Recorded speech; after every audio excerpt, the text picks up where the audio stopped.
In our last episode, we exposed the engineered dissatisfaction loop, the psychological treadmill that keeps us consuming. But to run that treadmill, the corporatocracy needs fuel. It needs to know your deepest fears, your secret desires, your unspoken insecurities. It needs a constant, real-time read on the state of your mind. And you have been providing it, willingly, enthusiastically, and for the price of a free service. We have moved beyond an economy of products and services. We have entered the age of the human farm. You are not the customer, you are the crop. Your experiences, your relationships, your movements, your very attention, these have been commodified into the most valuable resources on the planet, data. This is the data harvest, a global, silent enclosure of the commons of human consciousness, and we are the livestock, dutifully producing the raw material for our own manipulation. To understand the scale of this harvest, we must not see a collection of apps, but a vast, interconnected agriculture system for growing and processing human beings. The process begins with the planting, the creation of the digital field. This is the free platform, the social network, the search engine, the messaging app. The soil is tilled with the promise of connection, convenience, and community. You are invited to build your life here, to share your thoughts, your photos, your location, your likes. It feels like a public square, but it is a privately owned plantation. You are not a citizen here. You are a tenant, farmer, and the rent you pay is your personal information. The second stage is the cultivation, the constant monitoring and fertilization. Every click, every scroll, every pause, every search, every like is a data point. Sophisticated algorithms track your behavior with the level of intimacy that would be considered stalking in the physical world. They learn what makes you angry, what makes you happy, what you fear, who you love. They map your social connections, your political leanings, your purchasing intent. This is the fertilizer, the deep behavioral insights that make you a predictable and influenceable crop. The third stage is the harvest, the extraction and packaging. Your raw behavioral data is harvested, aggregated with millions of others, and processed into incredibly detailed psychological profiles.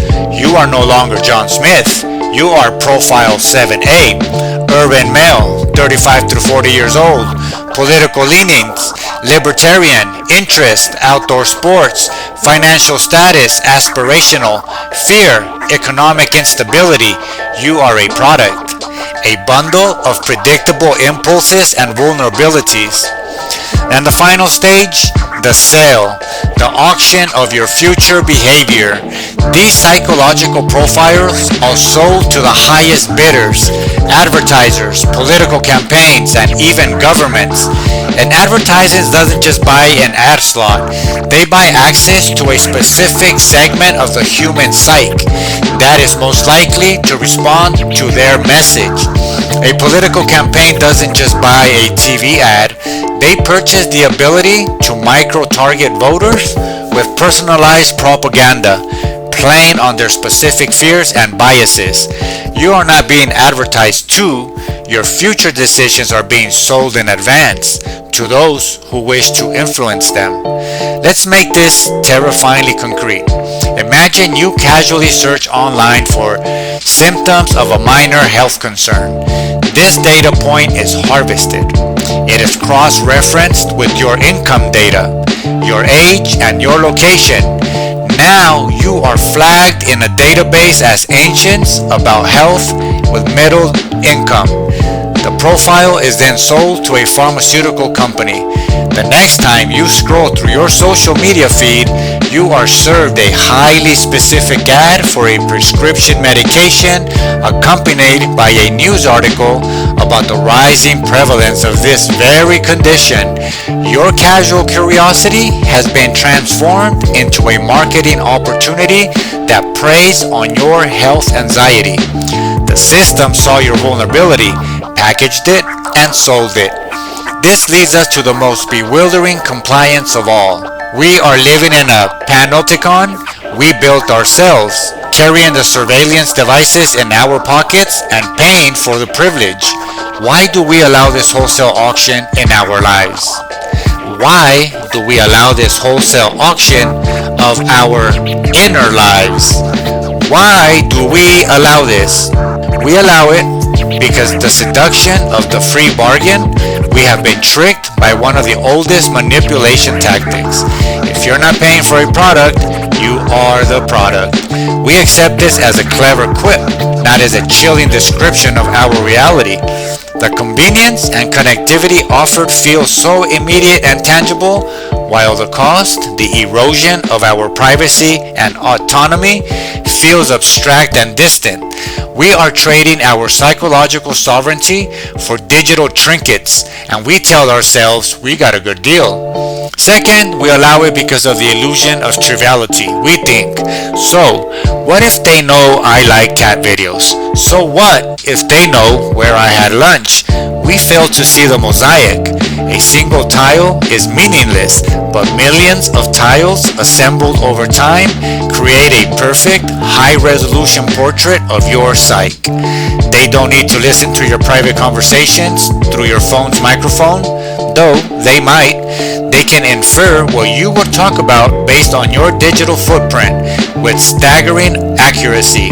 We dismiss the harvest because we only see the individual seeds, never the vast controlled field we collectively form. But the most profound reason we allow it is the Stockholm Syndrome of the digital age. We have developed a dependency and even an affection for our captors. We feel a sense of belonging to these platforms. We defend them against critics.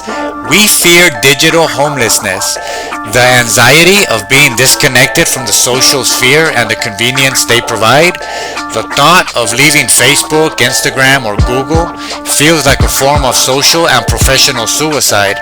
The plantation has become our home, and we are afraid of the wilderness outside. We identify so strongly with our digital cages that we will defend the right of the farmer to milk us. Reclaiming our minds from this digital plantation requires a conscious and deliberate withdrawal. It is a digital dry fast aimed at starving the data machines of their nourishment. The first and most critical step is digital minimalism, the privacy hygiene. This is not about becoming a Luddite, but about becoming a conscious user. Delete apps that you don't need. Use privacy-focused alternatives like Signal, Proton Mail, and DuckDuckGo. Install ad blockers and privacy extensions. Turn off unnecessary app permissions for your microphone, location, and even your contacts. Every piece of data you don't provide is a piece of the mosaic that remains incomplete. Make yourself a less profitable, harder to read crop.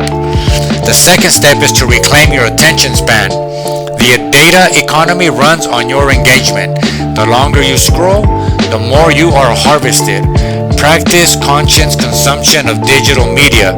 Set strict time limits. Designate tech-free zones and times in your home. Read books. Have face-to-face conversations. When you control your attention, you control the tap that feeds the entire system. A bored, inattentive user is a failed crop. The third step is to support and demand regulatory change.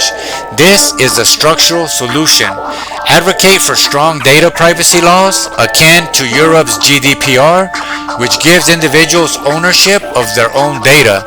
Support the principle of data minimization, that companies should only collect the data absolutely necessary for a transaction. Champion the idea that your digital footprint is your intellectual property and you should be compensated for its use. Change the legal landscape from one that protects the harvester to one that protects the human. The final, most powerful step is to reinvest in the physical commons. The data harvest has flourished because our physical communities have withered. The ultimate antidote is to make your real life so rich and fulfilling that the digital world becomes supplementary, not central. build strong local relationships that don't require a corporate platform as an intermediary, participate in community events, engage in hobbies that exist in the physical world. The more meaning you find offline, the less you will seek it in the digital plantation, and the less power its owners will have over us. The data harvest is the ultimate frontier of control. It is not enough for the corporatocracy to own the land and the factories. They now seek to own the map of the human soul. But this map is a phantom. It is a shallow caricature based on our past behavior, incapable of capturing the profound, unpredictable, and sovereign human spirit. The moment we stop feeding the algorithm with our conscious attention and our unconscious compliance, the caricature begins to fade, and we rediscover the depth of our own minds. We have now seen how the corporatocracy manipulates our desires and harvests our minds, but our diagnosis of the second great cancer is not yet complete. There is one final brutal logic that drives the entire engine, a principle so foundational it dictates everything from product design to global economies.